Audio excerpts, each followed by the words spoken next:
السلام علیکم. آج کے پروگرام کے ساتھ میں ہوں آپ کی میزبان رخسانہ خان. ناظرین, آج کے پروگرام میں آپ کو ایک ایسے نوجوان سے ملوانے جا رہی ہوں جو کہ پولیو جیسے خطرناک مرض میں مبتلا ہیں, لیکن جنہوں نے اپنی معذوری کو کمزوری نہیں بنایا بلکہ مہنگائی کے موجودہ دور میں اپنا ایک خود کا چھوٹا سا کاروبار شروع کیا. السلام علیکم. وعلیکم السلام. کیسے ہیں آپ؟ اللہ کا شکر, آپ سنیں ٹھیک ہے. کتنا عرصہ ہو گیا کہ آپ اس معذوری میں مبتلا ہیں؟ تقریباً میں 3 سال کا تھا جب اٹیک ہوا فرسٹ ٹائم, تو ٹھیک ہو گیا تھا. اس کے بعد جو دوبارہ پھر ہوا نا وہ ہیوی قسم کا اٹیک تھا, مطلب کہ اس کے بعد میں اس طرح مطلب کہ چل پھر نہیں سکا.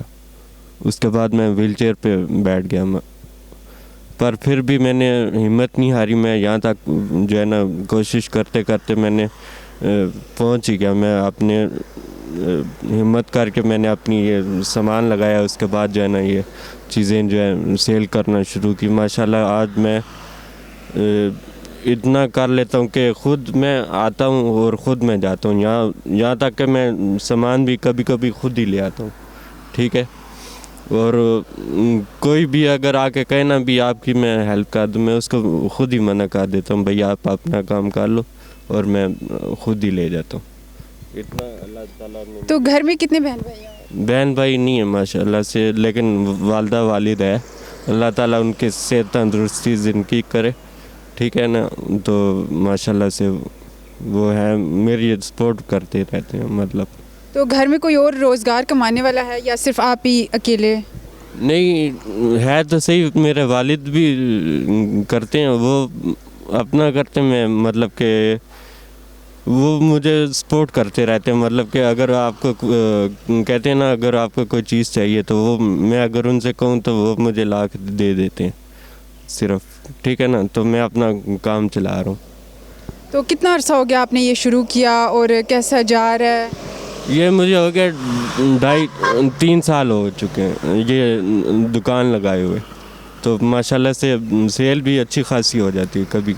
اور گھر میں اور کوئی ہے روزگار کمانے والے یا صرف آپ ہی؟ کن لوگوں آس پاس کے لوگوں کی طرف سے مشکلات کا سامنا کرنا پڑتا ہے آپ کو یا پھر نہیں؟ باقی لوگ تو مجھے کہتے رہتے بھی بیٹا آپ جو ہے نا آپ اس طرح کیوں کر رہے ہو, جب آپ کے والد آپ کے لیے کر رہے ہیں تو آپ کیوں کر رہے ہو. میں نے کہا بھائی والد میرے لیے کر رہے ہیں, میں تب بھی خوش ہوں, لیکن جو میں خود کا کر ہوں نا تو مجھے بھی اچھا لگتا ہے بھی میں خود بھی کر رہا ہوں, ٹھیک ہے نا. مجھے اس میں لوگوں کی بھی باتیں سننی پڑتی ہیں بھی یہ آپ کیوں کر رہے ہو, کس لیے کر رہے ہو, ادھر نہ بیٹھو, یہ نہ کرو, وہ نہ کرو. تو میں ان کو منع کرتا رہتا ہوں, بھئی آپ اپنا کام کرو اور میں اپنی مرضی سے کر رہا ہوں. کون سا میں آپ سے لے کے کھا رہا ہوں جو آپ کہہ رہے ہو بھی اس طرح کے کام نہ کرو, ٹھیک ہے.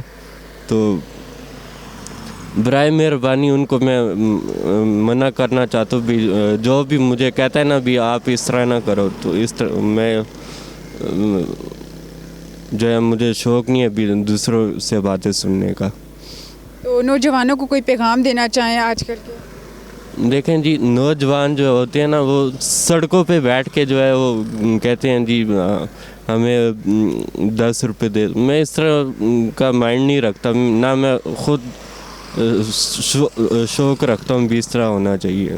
اس طرح نہیں ہونا چاہیے. بہرحال خود کماؤ خود کھاؤ, ٹھیک ہے نا. خود کماؤ گے خود کھاؤ گے, آپ کو بھی اچھا لگے گا اور دوسروں کو بھی اچھا لگے گا. جی ناظرین, یہ تو ہمارے ساتھ موجود تھے حیدر. ان تمام نوجوانوں کے لیے اعلیٰ مثال ہیں جو کہ صحت مند تندرست ہونے کے باوجود کام کرنے سے محنت کرنے سے جی چراتے ہیں. حکومت کو بھی چاہیے کہ ایسے خصوصی افراد کے لیے مناسب اقدامات کرے اور ان کی حوصلہ افزائی کرے. کیمرہ مین مبشر علی کے ساتھ رخسانہ خان, اداریہ نیوز, اسلام آباد.